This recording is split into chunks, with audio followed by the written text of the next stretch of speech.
يا ست كل حاجه تمام. حسابك كام بقى؟ 350. 350. ماشي يا ست، اتفضلي عدي فلوسك كده.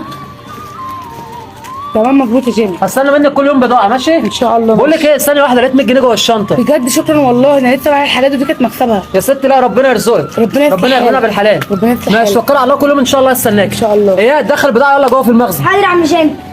السلام عليكم، ازيك يا جيمي؟ ازيك يا ام جانا، عامله عاملة ايه؟ إيه؟ الحمد لله والله. اخبارك ايه؟ تمام والله. عايز اي شغل؟ انت مش باينه بقالك اسبوع لسه شارب بضاعه من الناس دلوقتي والله. والله يا جيمي الظروف كانت صعبه قوي، ما كانش معايا فلوس خالص، والبنت كانت تعبانه، وواحده جارتي الله يبارك لها ساعدتني ب 200 جنيه. لا الف سلامه عليها الله والله. يسلمك. طب البضاعه اللي معاك ديت عامله كام؟ دول عاملين 250 جنيه. 250 جنيه؟ بس انت نازله ببنتك ليه في الجو الحر دوت؟ مفيش الشمس حد. الشمس صعبه عليها قوي. مفيش حد والله يا جيمي ياخدها، انت عارف الظروف اللي احنا فيها. خلاص ست، انا عشان بنتك هاخد الحاجه ديت كلها منك. ربنا يبارك لك كلها يا جيمي. اه انا هاخدها منك. ربنا يبارك لك يا جيمي، ربنا يبارك انت لك. قلت عاملين كام؟ دول عاملين 250. 250. ماشي يا ست.